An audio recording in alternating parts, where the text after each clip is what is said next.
Yes, same. It took me way too long to realize that he was not real. And I still have doubts about it. It's kind of like Shakespeare, whereas like Shakespeare is like a real person, but nobody knows who he was. And I felt like, can't Sherlock also be real? Be real in some way? He's so real. Do you know what I mean? Like the feeling of him is so real. Like this game is graphic though, just for people who you don't want that. This game's a bit detailed, shall I say. It's very accurate to the time period and to the crime. Ooh, I'm so excited. This game is so much fun. So we're Watson again. We're supposed to go meet up with our doctor friends. This place is getting a little crazy. With all the stuff on the walls. We're doing a lot of deducting because we're professionals. We got that. This is not an abacus. What are these things called? We had those in geometry. The 5 seconds I was in geometry. Oh my gosh. Math is not for me. It's not for me. Okay, let's see. You know, we got this out. Smoking. That's not good. Okay, we already looked at these things. I'm just seeing if there's anything new to investigate. Because I'm a detective. Look how detailed it's getting. I love that he just uses his own, like... Man, this is the way to be. Like, this kind of detecting back in the day. I just want to look around. I'm kind of nosy. Did I say nosy? Curious. I'm just curious to see if anything changed. I'm not nosy. How dare I? Any new details emerging? I think Shakespeare. I'm like, gosh, they're the same person to me.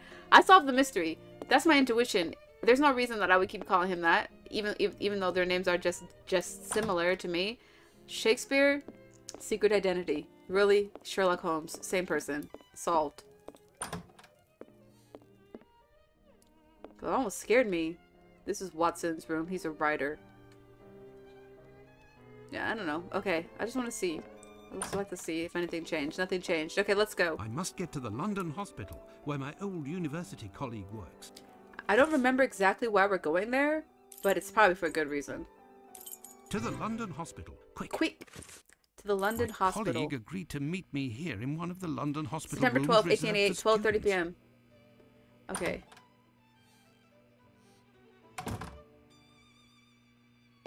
Oh, we got the same fit on. John, you're there already. Punctual as always. Tell me, you don't seem to be in good shape. Is it possible that your recent marriage is making you this morose? Ah, you know me well, Andrew. No, it's a strange and terrible affair that concerns me. Have you read my note? Have you read the papers? I admit that I was surprised. It just so happens that I, too, was asking questions about our morgue. Oh, so we're just ruling out the possible motives, I think, because he said that he thinks organ trafficking could be one of them. And I'm saying, I don't know a lot of people that are gonna take a uterus. This is how I'm thinking. I don't think you can do a uterus transplant. So we're gonna rule that out for organ trafficking. I don't know if that's possible because I'm not a doctor. I'm not a professional at all like that. But maybe I'm thinking, and this is a little creepy, but you know, maybe like people use it for herbal tea because a lot of people eat parts of animals because they think it's going to help their fertility and stuff like that. And I don't feel like that's far-fetched to think that somebody's going to eat a uterus and so that they could have virility or whatever they need to have. Let's move on. Organ trafficking. What do you think? Have you heard of any organ trafficking within? No, John. No doubt there exists some exchange between colleagues. Not quite legal, of course, but nothing that can qualify as trafficking. Since the Anatomy Act of 1832, which permitted the use of unclaimed corpses for science, the black market trade was definitely halted. There are sufficient subjects available for all practitioners and students. Of this I can confirm. Well, no. Organ trafficking as a lucrative trade is out of the question. Then what is troubling you with the morgue? You are talking about trafficking organs, but I suspect there is trade in whole bodies. Yes. Thank you. Now it's my turn. There's a book I'm reading that I haven't finished yet. It is called Medical Apartheid. It is specifically about black people from like colonial times to the present and our situation in the health industry, i.e. medical abuse to black bodies, and one thing that I'm reading about right now is So back in the medical days. Okay, so let me just I'm just gonna talk for a second. Just a little tidbit of what I learned so far. But back in the day, people actually really trusted black midwives. You know, they used a lot of like what they learned from their different African countries and brought it over and applied it to where their situation was now, you know, using natural remedies and herbs and things like that. And their white counterparts, the white people, slave owners, okay, they trusted them. They used those things too. Like the doctors were black. You know what I'm saying? Okay? And obviously they're not calling them doctors, but that's who they relied on. And then like medical schools started to become a thing. And they started to be like, oh well, you know, okay, so okay, this is why they trust them, because back then medical schools weren't that common or something like that. I forgot. You didn't have to go to school for that long, and like a lot of doctors didn't know what they were doing, and like there's a lot of trial and error. You know what I'm saying? You were more likely to die, I think, if you just went to a doctor, especially if you were delivering a baby. But what's my point? What I'm saying this for? Oh, so they were practicing. They were the doctors. All these medical schools were practicing, and they were using black bodies to practice on. You know what I'm saying? Because back then, black people were only considered objects. So it was just like you could pay for some and just have them. But what they started to do was actually rob graves. Like they would rob the graves of like black people, and that would be like what they would study on. Like that was super common back then. And even if you like say you lived in a predominantly white neighborhood, like 80% of the bodies that you operated on would be black, and that's just like unheard of. So the craziest other thing, if that wasn't crazy enough, they hired black people to go and, you know, be the grave robbers, basically. It's just messed up. It's messed up all around. Anyways, there's that for you. Okay, let's continue playing this game. What do you mean to say? Whole bodies are disappearing? Well, it's confidential, but I know of your discretion and your friendship with the famous Sherlock Holmes. I can tell you that a few corpses have recently disappeared from the hospital morgue. Cadavers that were intended for dissection. That is to say, not claimed. Poor, unknown people. If a single corpse had disappeared, it might have been a bad joke. There are many students who pass through here. It's even a meeting spot. For the majority, they are here to work. A few come here in secret to practice. It also happens that instruments or organs go missing. Nothing alarming, but so many corpses. It's very troubling. Wait, how many corpses did you say are missing? It's a great breakdown. Thank you. If it was legible, if it was coherent, I'm grateful. It's a great book, Medical Apartheid, by Margaret. I forgot what her name is. The book is over there, or else I'd tell you. Well, actually, I can just look it up because it's the internet. Oh, Harriet A. Washington. Don't ask me why I said Margaret. Harriet A. Washington, Medical Apartheid. Great book. Fantastic. I'm not done with it yet, but it's really informative. So he said that organs are going missing, which is really interesting to me. No, he said whole bodies. Whole bodies are going missing, which is interesting to me because how many? He said a lot. So, and it's the reverse. So like what I was talking about is reverse, where graves would go missing. You know, people would take their bodies and give them to science. This situation is they're taking the bodies that are already there and taking them somewhere else. So maybe somebody's practicing, like, they're not quite a doctor, but they're practicing in private. But the hospital doctors aren't doing anything? No. That is to say, they would prefer not to call the police at this point. An investigation would no doubt result in the suspension of authorizations for the use of unclaimed corpses. Do you think that you could intercede on our behalf with Sherlock Holmes to clear up this situation? Okay, they want this undercover investigation so that what the medical field doesn't lose its credibility. Which corpses are missing? I don't know exactly, but I can make an exact list if you would like to wait here for a few minutes. Feel free to look around the room while you wait. It'll bring back memories. Thank you, Andrew. Wow, okay. I don't remember any of this, like, when I was reading about Jack the Ripper back in the day. Like, corpses going missing? That's a cool detail. Alright, let me get back, let me nostalgia. Because I was a medical student. Watson. It's here that students come to carry out their experiments. Experiments? What's this? Say, set of scalpels. Ah. Oh, some missing or what? Or am I tripping? This surgical instrument resembles a screwdriver. How amusing. It might come in handy. I will return it later. Oh, we're just taking scalpels? Okay. Watson? What else can we get? Oh, this is like a used station. Excuse me. Chairs in my way. It's here that students come to carry out their experiments. And apparently they don't clean up after themselves either. This rag is full of grease. It certainly wasn't used for a dissection. Was someone doing some mechanical work here? Maybe making their own device? These wheeled trolleys are very handy for laying out surgical instruments.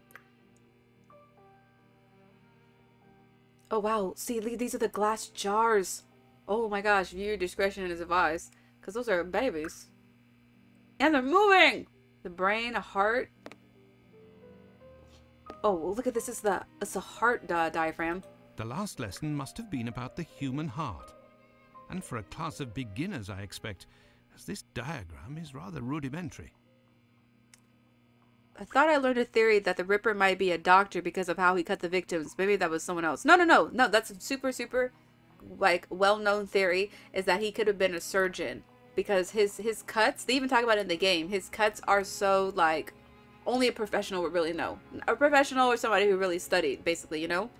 Yeah, he made surgical cuts on their bodies or something, yeah. He literally, in the last episode we played this, he surgically removed the lady's uterus. Okay.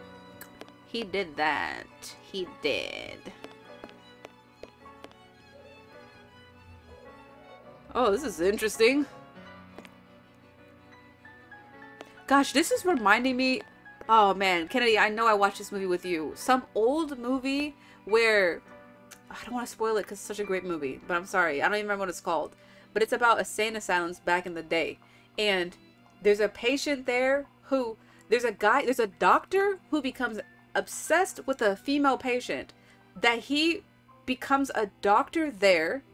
And then frees all the patients. And I gotta figure out what this movie is. Hold on. I'm sorry. This is how we're playing this game today. But this movie was something else. Wait. Movie about God's crooked lines? No, that sounds familiar, but that's not it. Yes! Oh, woo, Google, man. This is what I typed in. Movie about insane asylum pretends to be doctor. That's what I typed in. This is the movie Stonehurst Asylum. It's based on a short story from 1845. Oh, it's an Edgar Allan Poe story? The System of Dr. Tar and Professor Feather? I gotta read that. Okay, this movie, I won't tell you nothing about it then except for what I told you. The Stonehurst Asylum, if you can find it to watch. Let me see where you can watch it at. It was a good movie. It had a really great... I'm not gonna say anything. I think everything's a spoiler. Okay, just spoiled this movie. But pretend I didn't say anything to you. Oh, it's free on Tubi. Tubi has some great films out right now. Yes, that's the movie I was talking about. So it's like this kind of time period and medical practices back then. And it's just really good.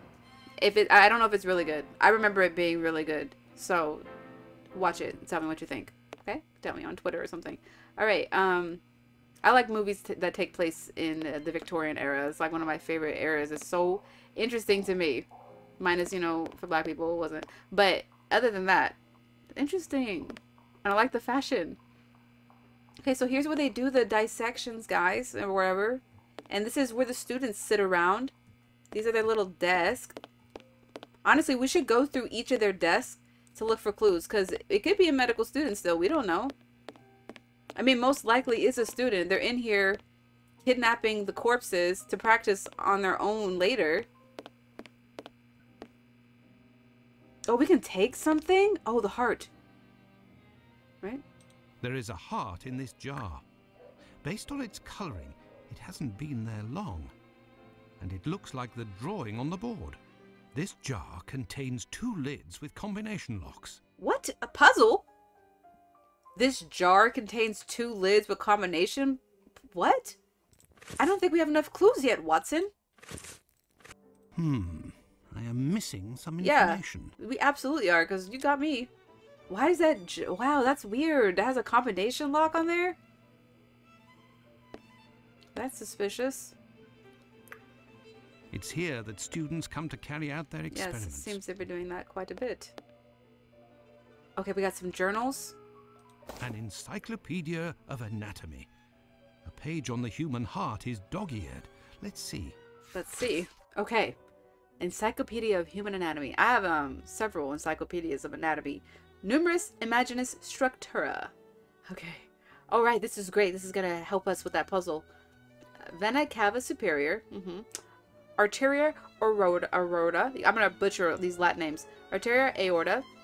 Truncus pulmonalis. Venae pulmonalis. Atrium sinistrum. Valva aortae. That. Ventriloquus sinister. This. Okay. Ventriloquus dexter. All right. Vena cava inferior? Is this word spelled right? Inferior? Valva pulmonaris. Atrium dextrum. Yeah, this. Okay. Wonderful. Fascinating. Did I read this? Yeah, I did. Okay.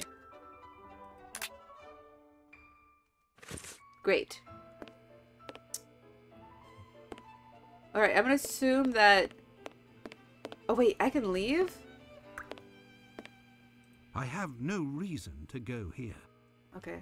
Let's go back to the puzzle and see if we can open this. Some information. I think I'm missing 2 charts. I know that we probably need... I forgot how I do this. Oh, use this document as proof. Yes. Hey, I don't know if I read this. These notes? I didn't actually read these. Okay, Baker Street, September 12th, 1888. Study into the Hanbury Street murder. Also, some of this music has to be copyrighted.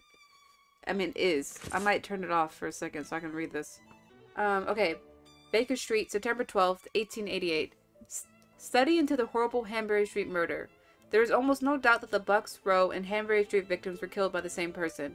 Thus, what do the 2 victims have in common? If these 2 women both know someone in particular, if they have a common acquaintance, the police investigation would inevitably have discovered it. Thus, this is not the case. However, the only thing that these 2 women had in common was prostituting in the Whitechapel area as a result, certainly, of a miserable life. Okay. It is in exercising this activity that they were killed. This has a major importance. The murderer could have attacked a woman on her own in the street, even a prostitute, but one who wasn't working that evening, rather just out walking in the neighborhood. According to Miss Long's testimony, she was alone in the street at dawn, like a great number of women in this dark and labyrinthine area that is Whitechapel. We can rightly attribute a great physical... I gotta turn this music off. Because I, wasn't working that evening, just out walking in the neighborhood. According to Miss Long's testimony, she was alone in the street at dawn, like a great number of women in this dark and labyrinthine area that is Whitechapel. We can rightly attribute a great physical force to the murderer because he was able to, in only a few minutes, immobilize and strangle his victims without them emitting the slightest sound. Yeah. Nothing prevented him from taking a weak woman heading home in the middle of the night. Is it just happenstance? I don't think so. I don't think so at all. About the killer's state of mind. Annie Chapman's belongings arranged on the ground. The 2 combs swells the piece of material placed near the victim's feet. How did they end up there? The most likely answer is that the killer took them out of the victim's pockets after the murder and properly arranged them in order to examine them. At present, take into account the fact that the killer took the rings that were on the victim's fingers and that the envelope containing the pills is not next to the other objects but near the head where the pills with the pills still in the envelope. We should equally consider the fact that at the time of the Bucks Row murder, the victim's possessions were still found in her pockets, but that her bonnet was undone at the side of her head. We can conclude that this killer is a cunning predator from a rather humble social background and shows an impressive cold-bloodedness during his murders. Firstly, let's talk about from a humble social background. What does that mean? Firstly, let's talk about the bonnet in Bucks Row and the pills in Hanbury Street. The bonnet was undone near the young woman's head. No report makes mention of lacerations on this bonnet. Thus, it was taken off before the attack, certainly by the victim herself or at least with consent. The pills were also found near the head of the victim and not near the victim's other possessions, which would have been the case if they were in her pockets. The only explanation is that they were found in the victim's hand during the attack.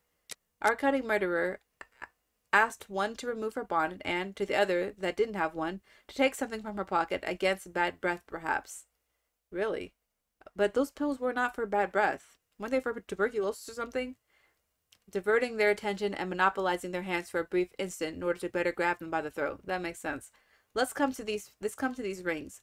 At the time of the murder in Bucks Row, the victim's possessions were still in her pockets while, at Hanbury Street, they were arranged on the ground. What differentiates this situation is the presence of rings on the fingers on the second victim. In the attack in Bucks Row, by taking a miserable alcoholic prostitute in the quest of a few coins to pay for a roof or a glass or something, the murderer knew that there was no chance of coming into some money or anything of value in her pockets. Thus, he didn't search her, because we can rule out that fact that he emptied the pockets out of Thus, he didn't search her because we can rule out the fact that he emptied the objects of her pockets and then put them back in.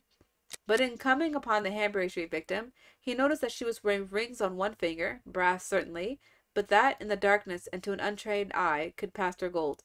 The murder accomplished, he withdraws and steals the rings, and conscientiously searches his victim in order.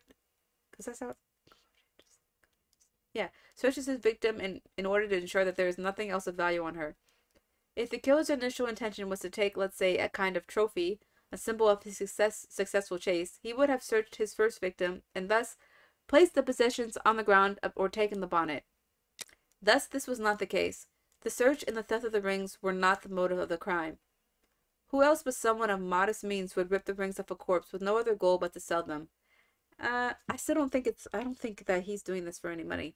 As for the fact of taking his time to conscientiously search his victim and place her belongings on the ground in a very orderly manner while she bathes in a pool of blood, and that anyone can arrive at any moment, is that not proof of extraordinary cold-bloodedness, far from any hysterical impulse? Yes. Time of death. According to the testimony of Richardson that Watson met at the police station, this man seems quite convinced that he was in the garden between 4:45 and 4:50 in the morning. Thus, according to Watson and the estimate of Dr. Phillips, who arrived upon the scene shortly after, the murder took place before 4:30 in the morning. However, my personal belief is that Richardson is correct, and that the two statements put down in writing, his and that of Miss Long, have a very real value. Indeed, Watson touched the victim's fingers and body to get the temperature and determine the state of rigor mortis. This diagnosis was delivered with urgency before the arrival of the police and crowds, and in front of an atrociously mutilated corpse. Thus, if we had taken a bit of time at that moment to reflect, I think that the conclusions on the time of death would not have been the same. My dear Watson had passed that night outside, and it was remarkably cold for the season. Furthermore, Watson hadn't even been sleeping. Furthermore, the body had been drained of its bodily fluids, judging by its evisceration, and the pool of blood in which it was bathing. Its thermal inertia was, at that point, not the same as that of an intact corpse. To add to that, the very interior of this body was in direct contact with the chilled air. In light of these factors, his first diagnosis could have been out by half an hour, maybe even a full hour, and it is certain that it would have been the same for Dr. Phillips. Consequently, we can validate Richardson's statement and declare that the murder was committed after 4:50 in the morning and not before 4:30 a.m. Now let's consider the fact that Richardson didn't see anyone in particular when leaving 29 Hanbury Street. Our next witness is Albert Caddish. He went down into his garden at approximately 5:20 in the morning, probably satisfied a personal need, and as soon as he returns to the house, hears voices in the garden of number 29. He went outside to pee, because they have outhouses back then. He returns, according to his statement, 3 or 4 minutes later and hears the sound of an impact against the wooden fence. He returns into the house again and leaves for work, looking at the Spitalfields church clock as he passes, which says 5:32 in the morning. Our arrival on the scene is around 6:20 a.m., after the arrival of the constable at the station. Given the distance that separates the two locations, and knowing that it's a neighbor who made the macabre discovery before giving the alarm, we can state that the corpse was not discovered until after 6 a.m., and thus the murder was committed before. Here now is the most important part, the testimony of Miss Long. First of all, she confirms having seen the woman talking to a man named near 29 Hanbury Street. She went to the morgue and identified the body found in the garden as having been that of the woman in question. It should be noted that at the time in which Miss Long places her testimony, the sun was starting to light up London. Thus, if she actually saw the victim, she could not have mistaken her identification. Generally, I do not trust eyewitnesses, particularly in sensational cases. A lot of people actually don't trust eyewitnesses. I think they're like some of the most commonly like wrong things. I don't know. But in this case, until there is proof to the contrary, I see no reason why this woman would attract the attention to herself. Moreover, the temperance of her testimony, as well as the absence of financial retribution in this case, makes me believe that this witness is honest. Let's admit, Let's admit then that the testimony of Miss Long, as must certainly be the case, is valid. She places her meeting with the victim near 5:30 in the morning, stating that she heard the clock ringing the half hour at the moment when she stepped into the street. But according to the previous witness, someone, certainly the victim and the murderer, were already in the garden at 5:30 a.m. Note that these two witnesses based their definition of time on the clocks in the area and on their empirical estimate of passing time. Thus, neither of these two references is reliable. Dozens of clocks in London, given the dilapidation and the maintenance of their mechanics, are sometimes out 15 minutes compared to Big Ben, and must constantly be adjusted. As for our perception of passing time, this is so incredibly detailed. Like, this is crazy. As for our perception of passing time, it is necessarily erroneous, more so when we have just awoken or when we're in a hurry to get somewhere. The statements can thus agree. Miss Long's encounter with the victim could have taken place 2 minutes before 5:30 in the morning. Mr. Kadosh states that he passed the Spitafuls Church at 5:32 a.m., which means that, given the distance that separates it from 27 Henbury Street, that he was still there at 5:31 if he walked swiftly, which would be the case for a young man going to work. 5:30 a.m. Miss Long heard the man say to the victim, "Will you?" And the victim responded, "Yes," which would suggest that an agreement was reached and that the transaction was imminent. At that point, the woman was certainly in a hurry to get her work done and to earn a few coins. As for the man, there was a darker task that he was hoping to accomplish. Thus, they would certainly have rushed to the garden, placing the voices heard by Mr. Kadosh at 5:29 a.m. We have considered that Mr. Kadosh left 27 Hanbury Street at 5:31 a.m. after having heard a thump against the fence, which we can take to be the body of Annie Chapman collapsing under the murderous pressure of her killer's hands. I mean, if he got in there 5:29 to 5:31 and that's a very quick kill. Thus, 2 minutes passed between the moment when Mr. Kadosh entered the house after being in the garden the first time and the moment when he goes out again to leave for work. And how long did he estimate this interval to be? 3 to 4 minutes. Thus, considering that one of the neighborhood's clocks isn't keeping time correctly, and that a young man misestimated by a minute or two his comings and goings, we can confirm Miss Long's testimony and place the time of death at around 5:30 a.m. Furthermore, young Kadosh's testimony thus corroborates that of Miss Long. Thus, the man that Miss Long saw is no other than the Whitechapel killer. Miss Long and Mr. Kadosh were only a few feet away from him. If Miss Long had passed a few feet closer to the victim and her executioner, perhaps he wouldn't have dared to kill that morning out of fear of being recognized later on. And if the young Mr. Kadosh had, out of simple curiosity, put his head over the fence, the killer would certainly be behind bars already. That's scary to me. I hope I never witness a crime. Okay? I don't like it. It's scary. I don't want to be a witness. That's some stroke of luck this man had, as Watson said, for after carrying out his acts on the victim's lifeless corpse, he then vanished, taking with him part of her genitalia, freshly removed and no doubt bleeding. Why didn't anyone see anything or notice anything suspicious? The possibilities are too numerous to discuss today, but luck has a lot to do with it. Let's now discuss the mutilations inflicted on the poor woman, and let's try to discern the why out of the how. That's what I was looking for. I'm just trying to look for more information on if he took her heart or not, and I need to drink some water. Okay. What? We're discussing the mutilations. Alright, first of all, Watson told me that he himself, under optimal conditions, could not have managed to remove this poor woman's uterus as neatly in less than a quarter of an hour. That's great. That's great to know. I don't know how great of a doctor Watson is, but he must be pretty decent, you know? So this guy must be like expert level. My goodness, I can't believe they put all this text in this game, bro. So detailed. I know. Oh my gosh. I like reading everything. This is like, I'm reading an encyclopedia right now. But it's so detailed. I love it. I'm just reading y'all book, bedtime story. Detective notes. That he under optimal conditions could not manage to remove this poor woman's uterus. Okay.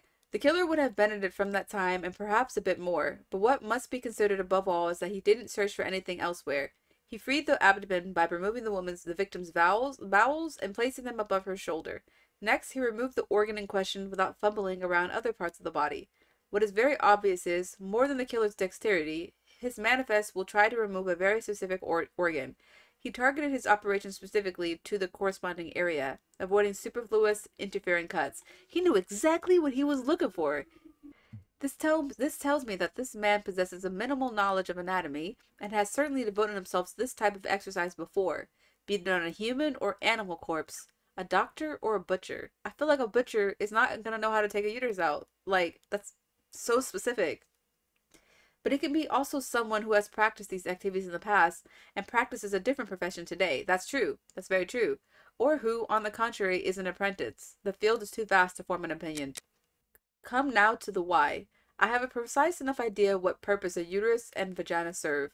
However, once they are removed from the usual packaging, I'm a little more guarded on what one can do with them. I'm also very curious about why it what. Other than trophy, don't know what else you can do with that. Because I don't think you can human traffic that. Human organ traffic that. Alright, no, I don't think that. Alright, a specimen for the purpose of study. I have trouble believing this reason. Yeah, that's not for study, dude.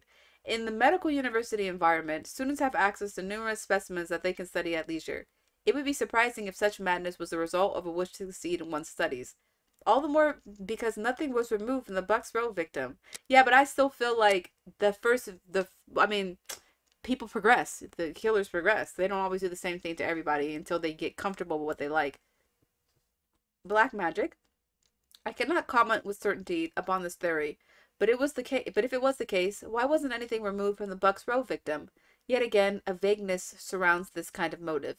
Cannibalism? Even if this theory is untenable, we can't eliminate it completely. The man who committed these acts is raving mad either way. Even if he adopts a normal behavior on a daily basis. Madness can bring men to commit incredibly vile acts, and that may be the case here. But why wasn't anything removed from the Bucks Row victim? Because he didn't practice. A. Trophy? I am inclined to reject this motive because otherwise, why was nothing removed from the Bucks Row victim? Because not always has to be done at the same time, Sherlock! Despite the darkness and the evident lack of time, it would have been easy for the killer to take a souvenir, even a symbolic one. This wasn't the case. Money? Even if the motive seems unlikely, we cannot confirm anything until we know whether or not there exists a market for human organs. But why not have removed anything from the Bucks Row victim? All of these possible reasons for having removed the uterus of the second victim suggest that the killer could have acted in the same manner on the Bucks Row victim, but didn't. The conclusion is terrible.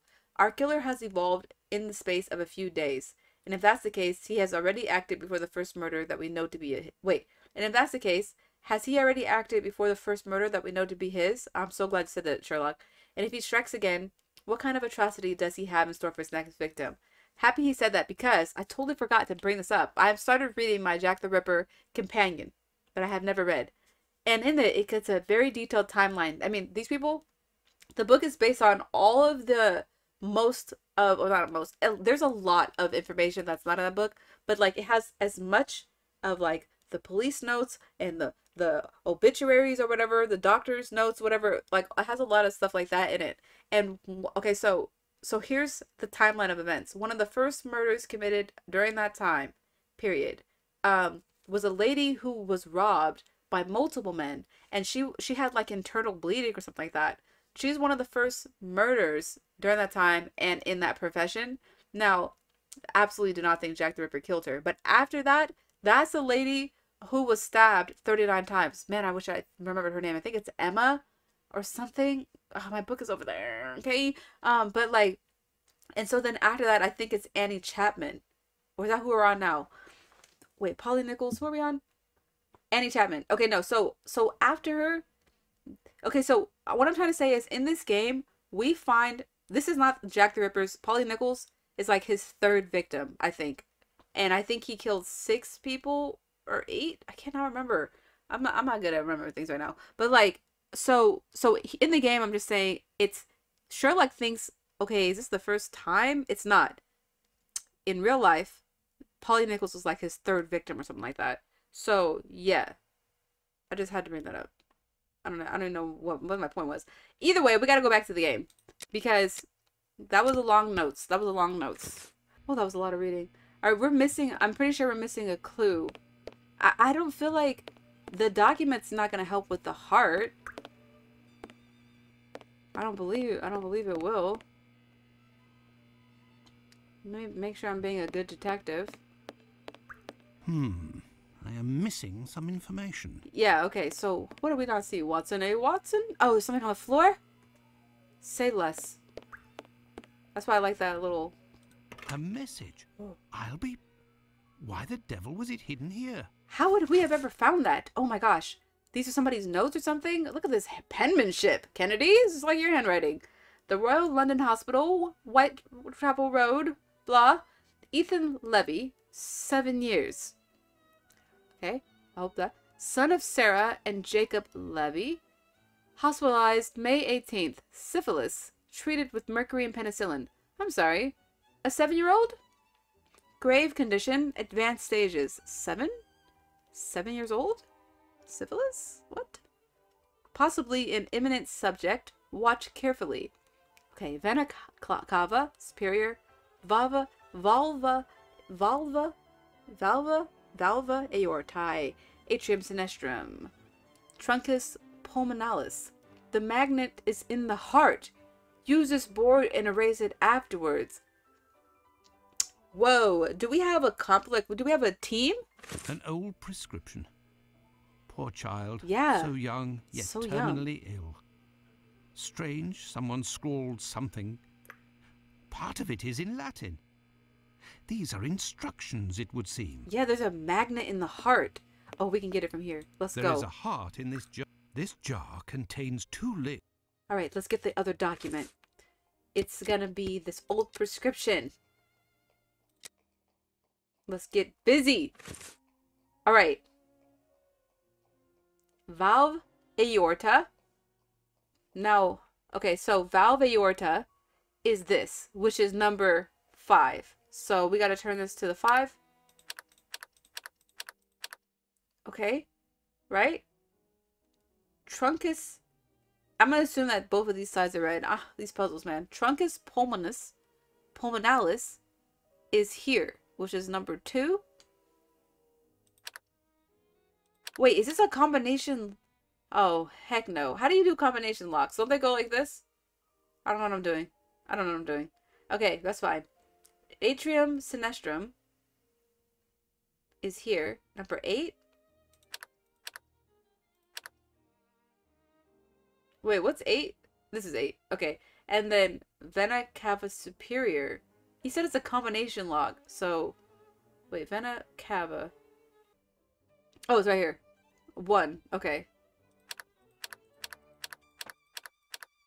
Is this not correct? Okay, I don't know how to do this. Where's the hint button? Okay, how do you... So, when you do a combination, don't you turn to the right? Right? Or how do you know... Watson. Watson, give me a hint! Look, there was a bit of paper stuck between the 2 lids.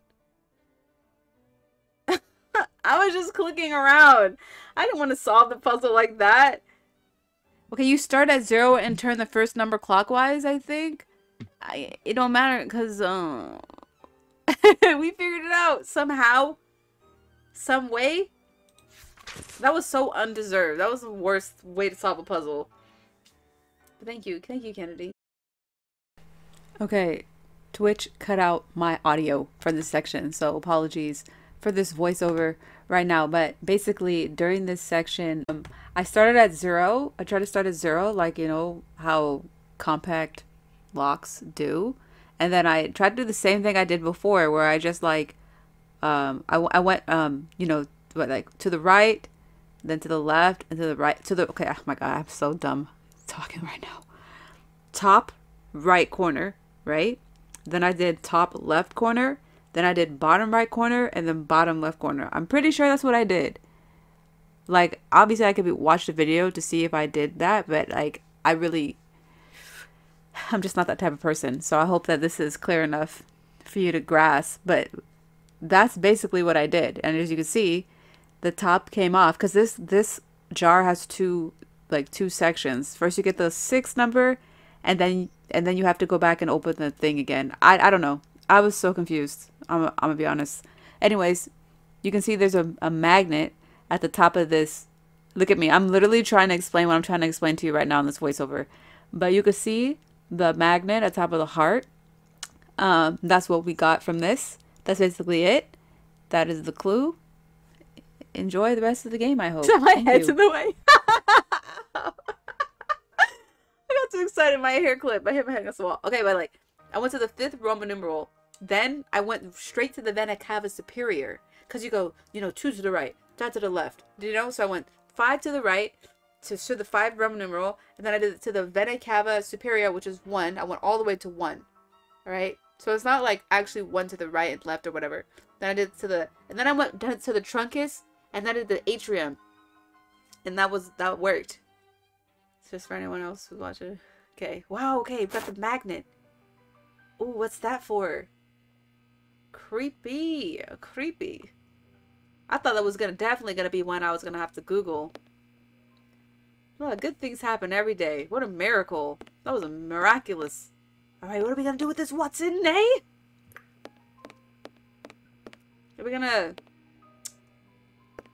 find some metal object hitting? Oh, yes. I told you, this is what I want to do. I want to go through everybody's...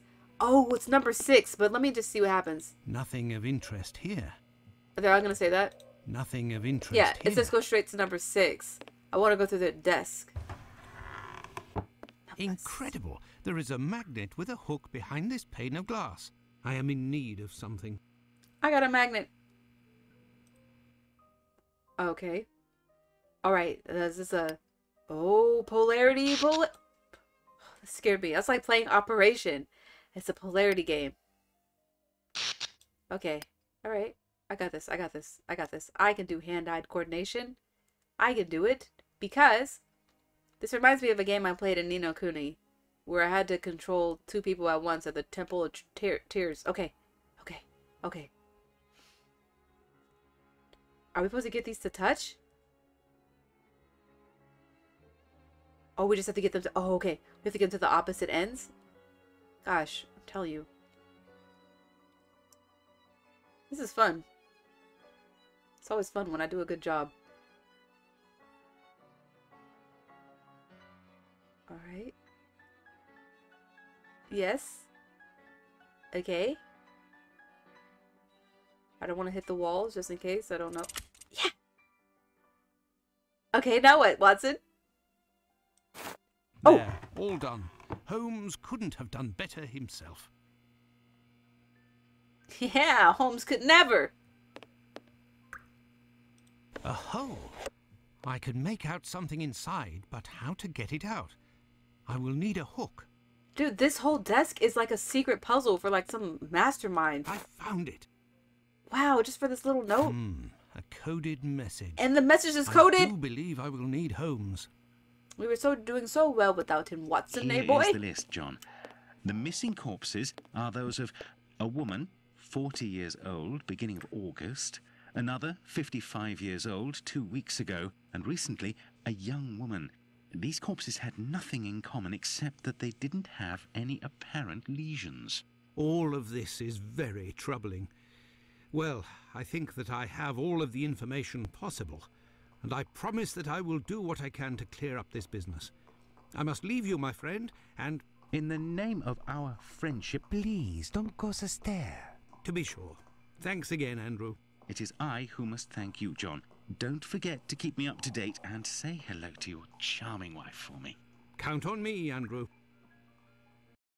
People are so polite. I must go to the wasp's nest to find this rogue that 11:30 Watson a.m. dubbed Bluto. He may be able to provide information on Dr. Tumblety. This lead, although tenuous, is well worth following. I That's must return right. to Whitechapel, but it would be better if I did so incognito. Yes. Oh my gosh. Okay, so this is taking place like an hour before I was Watson. This is 11:30 a.m. same day. Watson was like noon something or whatever on the 12th. I forgot about Bluto. We have to go see that guy who's in that bar, the Watson-S bar. And something also about gas. Something about gas. They're blowing up stuff. They're setting fires. Probably some rich guy's paying them to start fires around the city so he could distract them from the murders. And I told you we were going to have a disguise. I told you.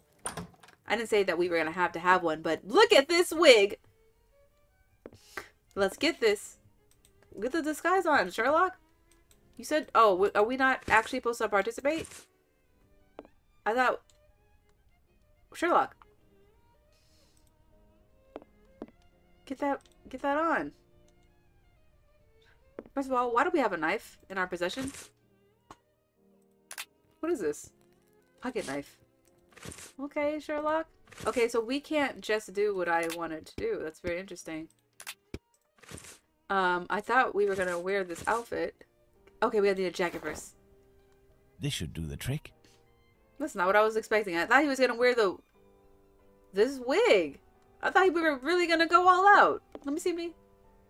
Can you turn around for us, chap? Face me. Okay. Yeah, you look like a scoundrel. Scallywag. Alright. Let's go. We're about to hit the streets. Out on the town. Alright, we're going to Whitechapel. We're going to the wasp nest. Back in the underbelly. Let's go. Let's go to the wasp's nest. Ooh, it's like morning time. We're hardly out here in the day. Alright, I'd like to speak to one Bluto. Oh, this is steaming. It was hard to see. It's kind of dark. Hello, madam. You be nicer to me than you were to Watson? Oi, what'll it be to drink, Gav? Some hot chocolate. One hot chocolate, please. What'll it be? I have nothing to ask. Okay. Straight to the point, then. What's this? Old Tong. What? Wait, Sherlock out here just taking old tongs? Interesting.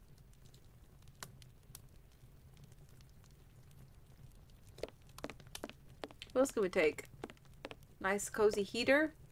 Okay, let's go. There's something here. What's it? What is it? I can't see, Sherlock. It's so hard to see.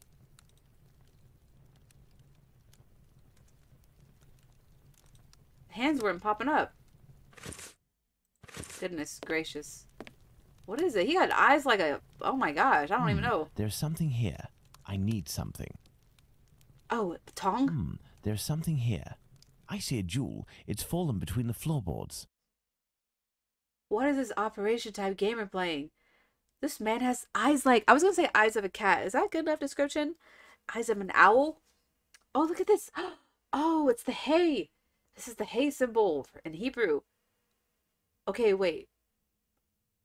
What's he trying to pick up with these tongs? Is this like a sliding puzzle? It is. Okay, so this is part of it. Something like a jewel. So do I need to get it into here? Oh, I can also turn things... Okay, reset and close. Okay, never mind. Okay. Something like a jewel. Would it not be this necklace or would it be this shiny mirror? Probably not the mirror, huh?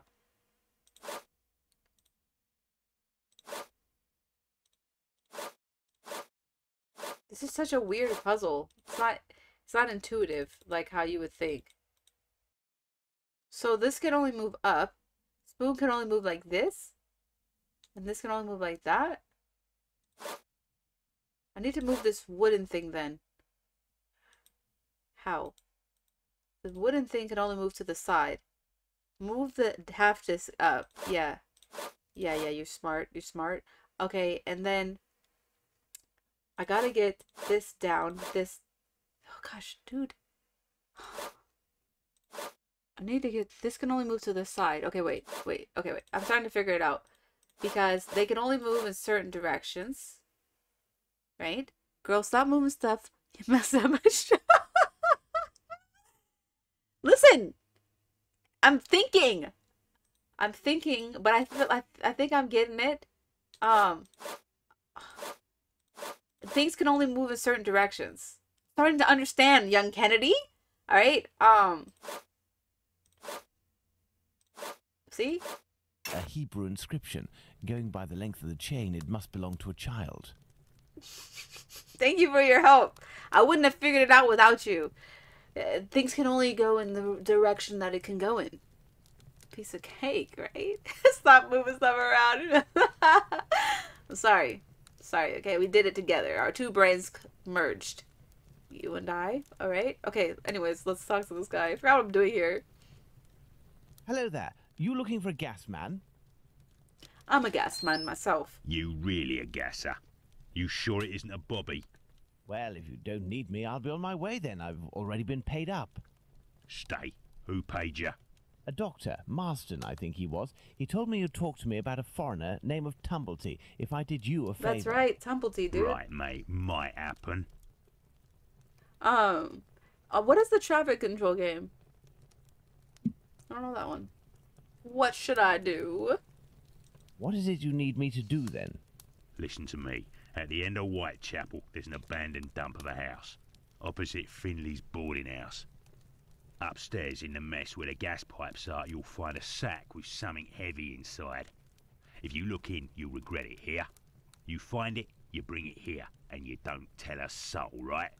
Got Why it. do you trust me? And then you'll tell me about this Tumblety so that I can report back to the doc? Yeah, doctors know people. And since you is here, it's because he'll move mountains for his American. Me, I don't know much. But you can tell him that he'll have to talk to Squibby. He seems to know lots about plenty. When you come back with a sack, I'll tell you what he needs to tell Squibby so that he snitches on the yank to him. Believe me, mate, it's as explosive as 10 miles worth of gas in your damn pipes. Okay, I don't know what you're really talking about right there, Right Batman. then, I'm off. Go. Give me some air. I'm getting tired. I could arrange for the police to come down here and arrest this thug, but he seems pretty tough and would probably be a lot less cooperative than if I play along. It's best I handle this myself, including meeting the mysterious Squibby. So it looks exactly like that puzzle but with cars. Oh, okay, that's cute. It must be a game for your generation. Okay, so what do I have? I've got this. This man, he was talking about okay, so it's another abandoned house I have to go to. I wanted to see my items. Oh, what an interesting thing to find. He said it belonged to a child. Oops. Across from Finley's, there's an abandoned house.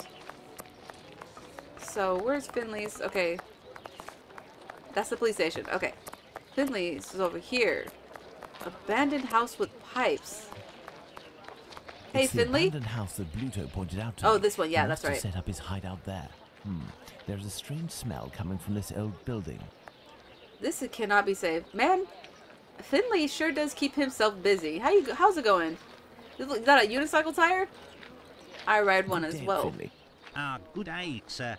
Have we met before? Oh, that's right. He doesn't It's know me, you, Sherlock. Holmes. Oh, he but does. I don't want it to be known that I'm here.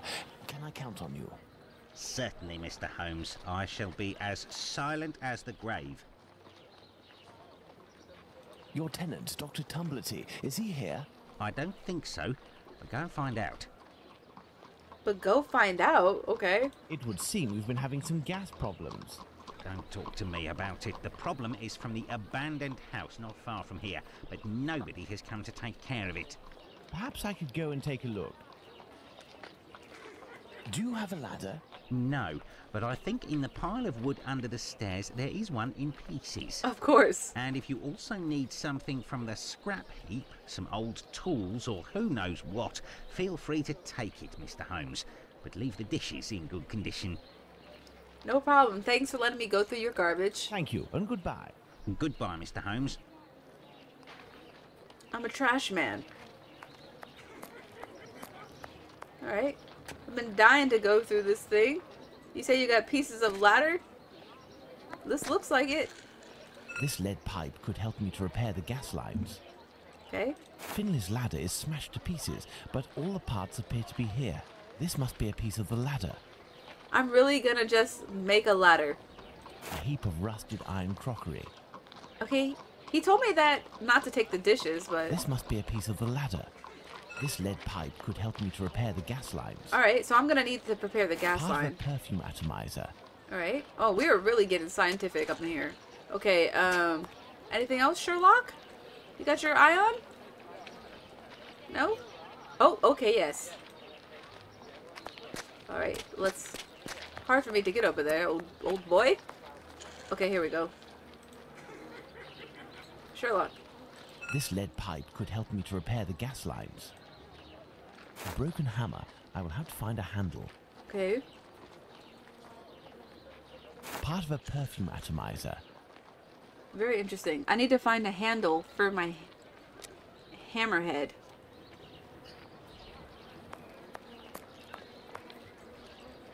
Okay, we got some more stuff. Okay, cool. This old cloth could be used as a mask. I Sherlock, must moisten my makeshift mask. Sherlock got everything he needs.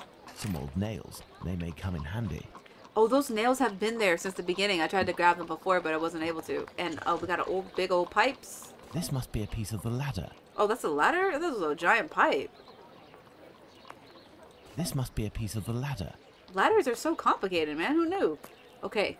Now we need a hammer so that we can put the ladder together.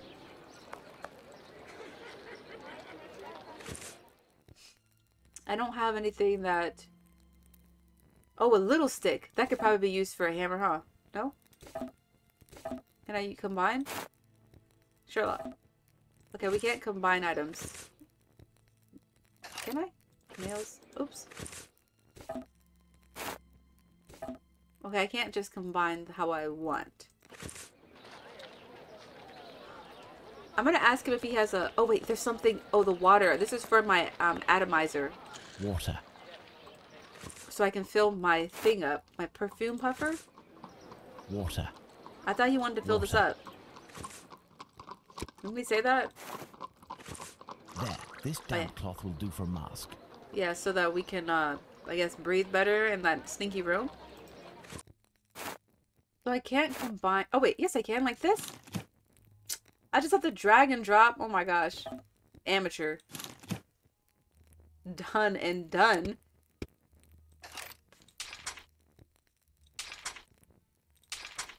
Alright. Oops. How fix this? Fix this. No? Okay. Okay. We just have to probably put them together first. Cool. Okay, we got a wooden pole. And okay, so we got 2 wooden poles now. Okay. Look at this. oh my gosh. I'm a mechanic. I'm an engineer. We gotta nail them. Genius. Perfect. Oh my gosh. Okay, Brain is doing it today. Does this go with this? No. Okay, so I got my ladder.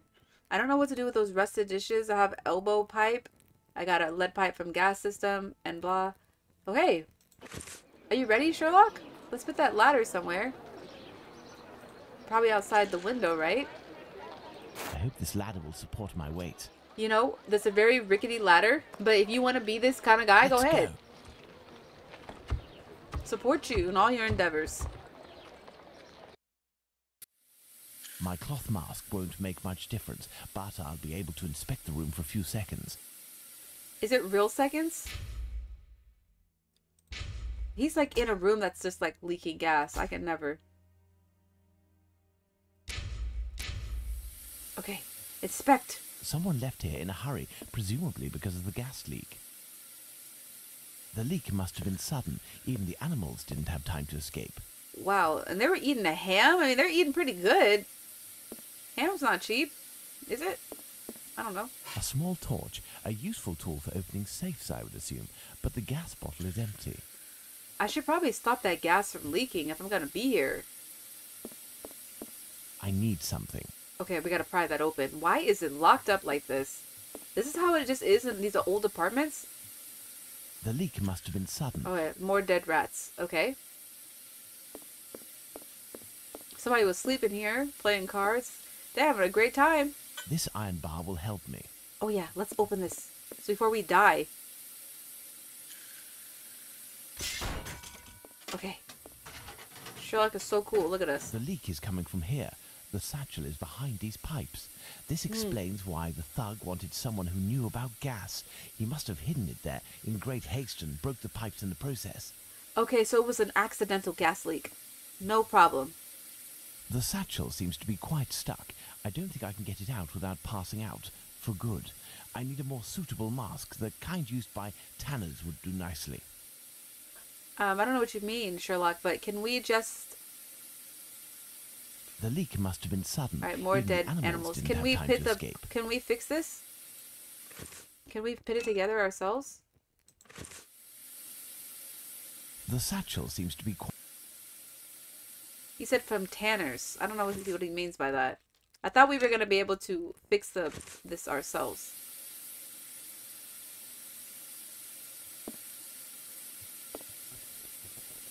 The satchel seems to be quite stuck. I don't think I can get it out without passing out. For good.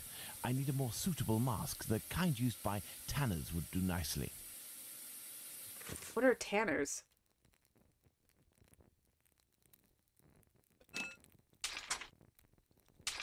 Okay, I can't pit them together either. So those must be for later. Wait, ugh, keep pressing the wrong button. Blowtorch. Okay. Let me just look around some more.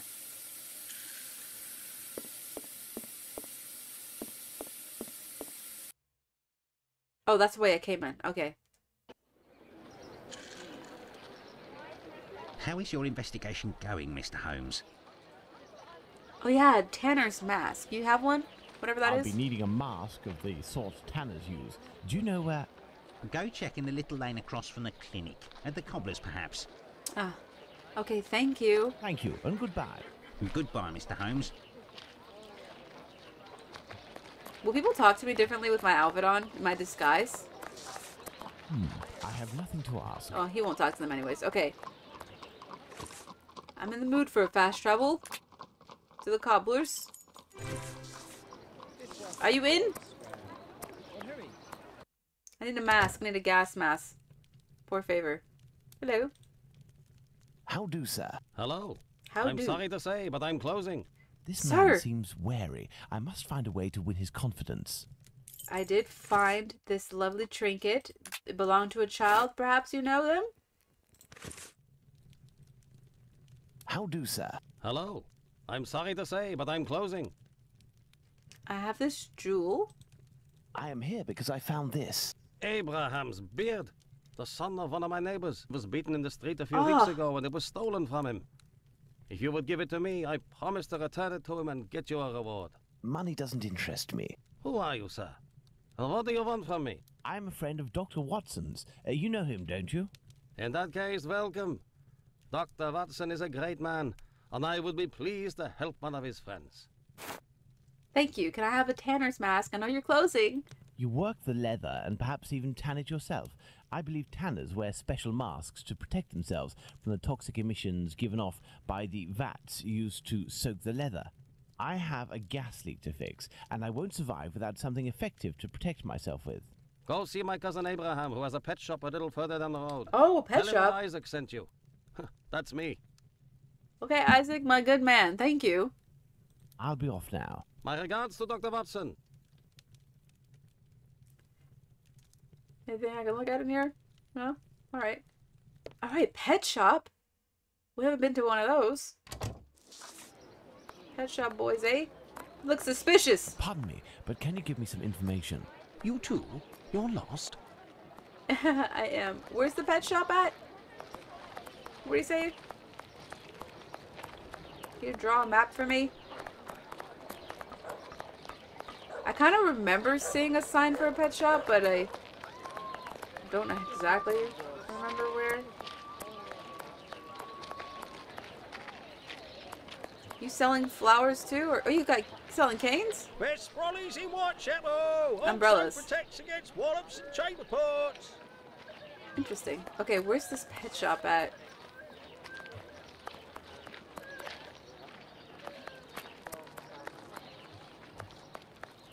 What do you say it was? Goodness, this like early morning fog? Oh man, hard to see. Butcher, Donovan Bros, Noter House for paper bags. Okay. Looking for a pet shop, sir. Hey, Salmanovich. I know that name. But this is not... Oh wait, is this a place I can go? This is a pet shop. Yes, Salmanovich. Exotic animals. Oh my gosh. This is a pet shop. Go in! It's so dark. It's hard to see. I need to change my gamma or something. Whoa, he wasn't kidding. He said really exotic animals. This is a cobra. What else you got? He's got a raccoon. Raccoons make good pets, I hear. They're cute breeds of cows. Oh, look, he's got like iguanas and stuff like that. Different types of lizards. Birds of the world. This is so cool and detailed. You know, I was just a little girl, Alba, finding all the different types of animals. Ooh. What do we got in here in this corner? Oh, look at these. Like parakeets or something? It's like a parrot. What you got? Got any cats? Look, you got this tiny pug in this little tiny cage. Oh my gosh. We didn't see this. Different types of cats. Cute. I know, a raccoon, right? Hey, sell what you can. All these different, like, rodents. Man, I wish hedgehogs were legal in California. They're not. I always wanted one. This man's got it all. Birdseed. Excuse me, Salmonovich. Hello, sir. Hello. Do you have a mask? You must be Abraham Solomovich. I came on behalf of your cousin, Isaac. He said that you might be able to help me. Solomovich. I need a good mask to protect me from gas emissions so I can repair a leak. Yes, it should help you. But I let it drop into the big snake cage and... Really? They are very dangerous beasts. I don't know how to retrieve it. But you must be equipped to deal with these creatures safely, surely. Of course, but I broke my hook. It should be over there. If you succeed in getting that beast from its cage, you will be doing me a great favor. My man. Okay, where's your... Oh, this is it? I have the broken hook. I can repair it, but I'll need some materials. Perhaps I'll find some material at Isaac's that will be of use. Are you serious? They said RPG. This cage must do to hold the snake. Okay. Okay.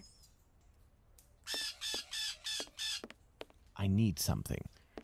Perhaps I'll find some material at Isaac's. Isaac's place was closing, though. He's closing up for shop for the day. At least they do work right next to each other. I was going all over the place. Oh, so he said brother, right? Oh, that's right. That's why it sounded so familiar. They have the same name, last name.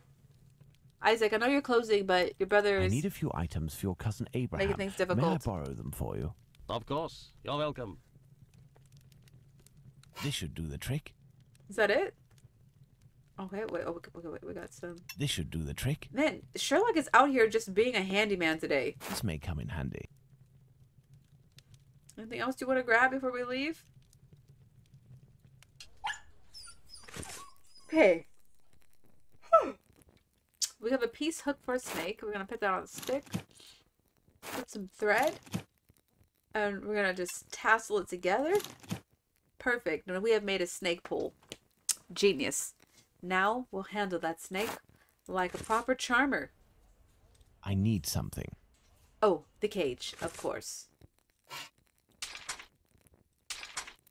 What do we need, sir? No, I can't do that. What do we need? Another cage? 2 cages? This cage must do to hold the snake. Why do we have 2 cages? I need something. My guy. Oh, another cage? This cage must do to hold the snake. Yo, how many cages do we need? Make sure I get all the cages, Sherlock. Okay, so these are just loose mesh. I just got these cages on me. We got one with tight mesh. Got you. Now we should be ready, right, Sherlock? I need something. Driving me crazy. This cage will do the trick. The mesh is small enough. Perfect. I'm so glad we went through all the trouble. There we are. Magnificent. See, I'm a snake charmer. Only took a little bit. If I I got may the ask, mask. why is it you have such equipment? I haven't always had a pet shop, my friend. I was a butcher for many years, but I wasn't serious enough to be a real meat man, and I was looked down upon in the community. I found myself carting carcasses from the slaughterhouse, a repugnant job in which you catch vile illnesses, and it breaks you before you're out of your 30s. Thus I had the idea to make this mask with a sort of filter, and it worked. Since then I have quit that work, and with my little savings I started this business. I lived through the deaths of thousands of animals. Now I am devoted to their lives. If you are interested, I could sell you a little canary, for example. I would No, love a thank canary. you. Let's return to the boarding house.